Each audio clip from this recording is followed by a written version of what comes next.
Welcome back to War Thunder and welcome to the Duck Talks number 28 special edition. Today is 4 years anniversary of the creation of my account in War Thunder, and War Thunder is the game that I play. And a few days ago I also received the 2 years continuously logging in decal, the veteran decal. I'm very proud of it, but some say it's no life. I say just log in once per day when you are on the PC anyway.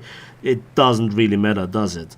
4 years of playing this fantastic game, seeing the rise and fall of bias, the desperate attempt of bringing balance to the game, seeing the addition of tanks and now also the testing of ships, and remembering the beginning. I went through screenshots and holy moly do I have a lot of memories about this game. So many I barely can state them here in this game. And let's begin with the questions from the last Duck Talks. Not too many, to be honest. Shame. Subscriber named A Gift asks, can you do a video on tactics on maintaining air superiority in tank RB using fighters without bombs? The simple answer is fly Japanese aircraft. The second is, what to really do is very simple. If you use a fighter that has no ordnance, you have to shoot down enemy CAS planes such as P-47, 82 Sky Raiders, Griffin Spitfires with ordnance, and Japanese fighters are very capable of doing so throughout the battle ratings, although their jets can be very expensive in terms of silver lines. How can you help out your team in this respect? Well, it's very easy. Let's just take the A6 M5 Co, the premium version.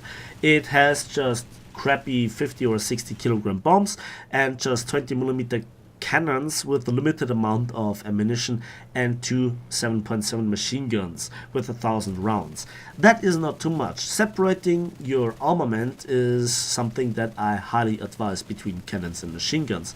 Not just because of that the one are wing mounted, the other ones being above the engine, but also the different muzzle velocity, the different damage output, and so on. You can use the machine guns to strafe enemy tanks to get a hit on, for example, the tracks or the gun, and that would bring up a hit marker that is visible also for your tankers on the ground, so you can make out hidden tanks that lay in an ambush, or for example ATGMs that are not visible for your teammates at higher battles at 8.0 and 8.3.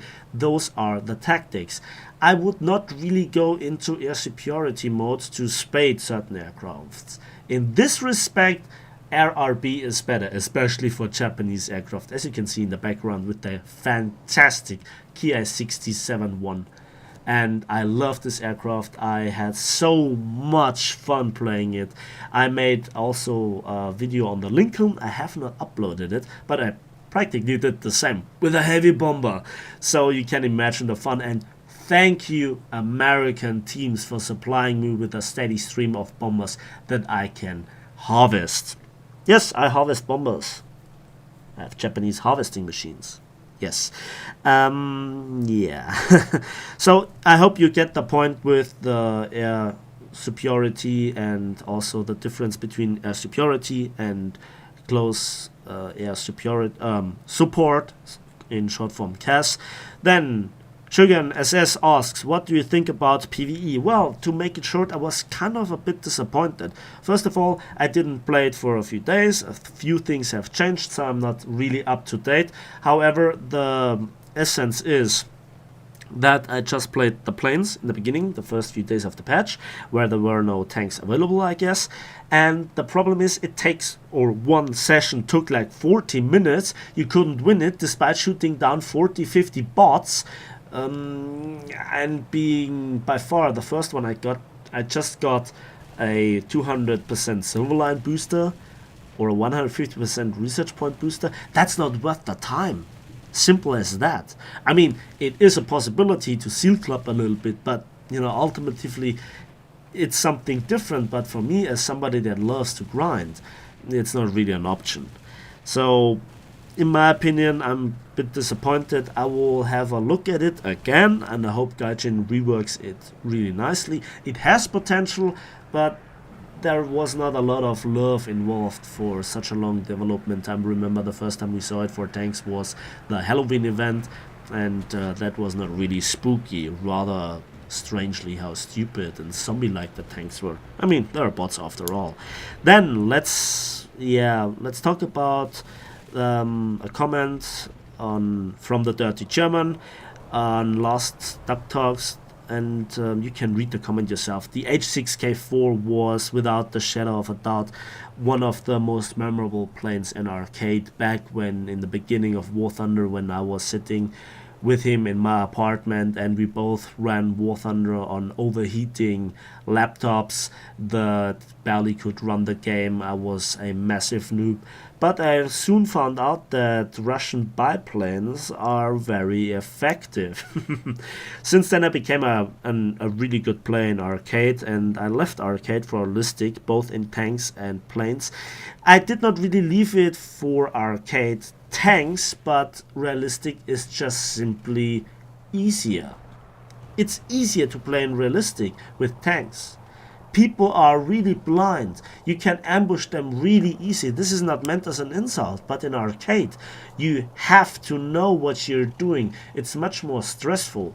It's also more rewarding, but that's the other way around for planes. For planes, arcade once was really great, but then it was ruined by bomber spam and also how bombers can absolutely dominate teams.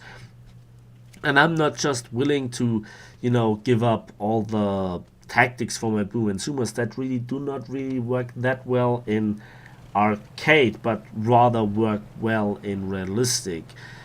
And also even bombers make more fun, as you can see in the background. I have the time of my life. So, and then I think, let's begin with the next topic. How do I came to play War Thunder? Well, simply I watched one grumpy old guy, a British guy, bombing some bases in arcade with something like a Catalina, and I thought to myself, seems fun, you can try it out. And that is, 4 years ago I actually made my account, began to play the game, and since then I'm hooked to it. The last frontier are ships. 2 years of continuously logging in just shows that this game has something going for it. I went with the ups and downs throughout certain nations with planes and tanks, and nowadays also ships. I saw the rise and fall of bias, the desperate attempt of trying to fix it and trying to bring balance into the game, and then I see patches like this one, 1.67 Assault, where premium tanks are the problem. And premium tanks really are the problem for late tier 4, and they absolutely dominated. No shadow about that the RE251, the IS-6 and also the T-29 are just now the serious business players. But the old heroes like the King Tiger, like the IS-2, they have fallen. But the IS-2 still has its punch, it never really changed. The King Tiger did, and not for the better. Power creep is a thing, and nowadays with the premium tanks being responsible for it, there is also the aspect of pay to win.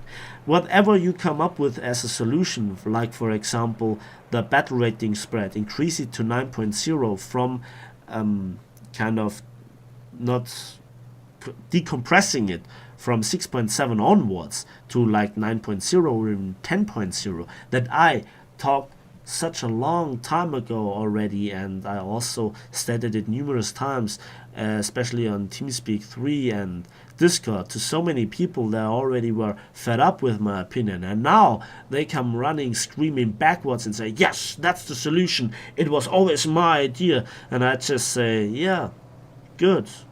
Hopefully Gaijin comes around, because the videos that I made with the T-29 in the background footage complaining about how bad that King Tiger is, also with the first impressions on the Diesel King Tiger where the fuel tank explodes by just getting hit by a few fragments, that is not right. You can't make once the dominating hero to the weakest hero. And if the King Tiger struggles, imagine all the other tanks that also have no real use for it. I already made the tank review on the IS-6, and again I will upload it the next few days or even tomorrow maybe, where you can see how absolutely game breaking this tank is with such a bad gun and, you know, so-called mediocre armor, but it never gets up tiered. The 20 battles that I played in realistic, I was up tiered to a full up tier twice, and I still could, you know, farm leopards for days. So in this respect, you always have to play the vehicles yourself. I played the T-29. I absolutely wrecked enemy teams. I played the IS-6. I wrecked enemy teams even more. And the one team that always got wrecked were the Germans. I played them and it was absolutely disastrous. Skill was nothing that, you know, played a role anymore. And that's the end of a battle rating. And it's not just a battle rating, it's more like Gaijin wants players to be frustrated, to see, oh my god, the T-29 is way too strong against my King Tiger. Yes, I have to buy it myself, then I will be good. And they are good. And then how far are we then from the pay-to-win aspect? Especially when you play something like the IS-6, that on paper seems to be balanced, as you will see in the tank review. But in practice, it's through the roof. It's like the IS-4 on steroids without weak spots, with a faster reloading gun. That's the essence of the IS-6 as the highest purchasable premium heavy tank in this game. That just is wrong, without the shadow of a doubt. And please, get your arguments right. And, you know, to throw stones back to the origin of frustration isn't the solution. Many people complained, rightfully so, about the King Tiger spam, but the reasons never changed. There is simply no option. The RE251 is a premium tank, yes, but again, it has no armor, it has no survivability, but it can spam heat FS, so shoot and kill, that's all it can do. Yes, we have the same with the Leopard, but the Leopard needs a long upgrade way up until the point that it performs, again, with heat FS. With the recent change of hash, it's all a big mess, and it's an overcorrection, overdoing, and we saw that numerous times also with planes. Do you remember when B-17s fell out of the sky after a few 20mm hits from Hispanos or German 20mm, or even when getting attacked from Zeros, and they couldn't even shake down or shoot down Zeros even after multiple hits. And then we are in a state where we had a lot of sparks. That was fixed, but bombers still can take damage for days, and 30mm don't do the damage. It's actually the 20mm that do the damage. 37 still seem to spark, and it varies from day to day. That is not the game that I want to play. But that seems like a lot of ranting. The reason why I complain, why I rant, is because I care about the game, which I stated in yesterday's video, or the video a few days ago. And simply, when a game has so much potential like War Thunder, I want it to be good. I want it to use its full capabilities, but it doesn't. It seems like it's held back, artificially held back. There are so many opportunities, possibilities that the developers can use to work together better with the community, to listen to the right part of the community, the part of the community that is interested in balance, that is interested in long-term fun, in long-term success for the game. Because at the end of the day, there is always a difference between a long-term success of a game and the short milking of a community by increasing and nerfing the performance of premium tanks, where then the player feels betrayed and just silently leaves, being very disappointed. And that is the danger Gaijin is running into it at the moment. The next thing is, a few questions. First of all, what will Gaijin come up with on the 1st of April? Oh boy, that will be fun. Then the next question is, why do we have no deathmatch setup like in RRB? Gaijin desperately wants to be not compared to Wall of Tanks for numerous reasons. Then you would run into a fight that you could potentially lose to a game that in practice is inferior, in my opinion. And yes, I can say it because I played Wall of Tanks for a long time and I dumped an unnecessary amount of money into it again. And I regret a lot of it. It was not really, a fortune, but still, at the end of the day, I could have bought a few more premiums for my collection in War Thunder for that. by having more fun, having more from it.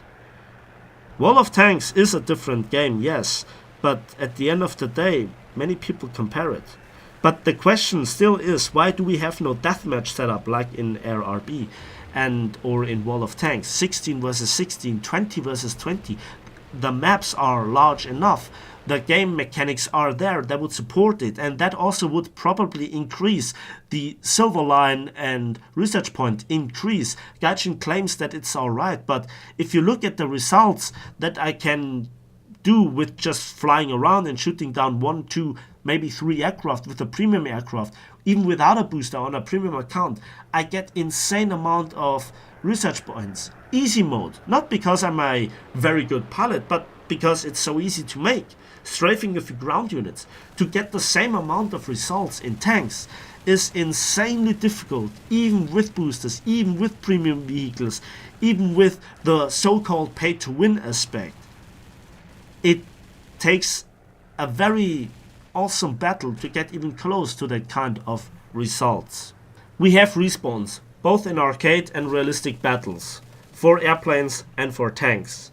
And while that is a nice thing to have, and while there is certainly the aspect of the lineup, which brings a lot of variety to the game, there is just simply no option for tankers to have a deathmatch.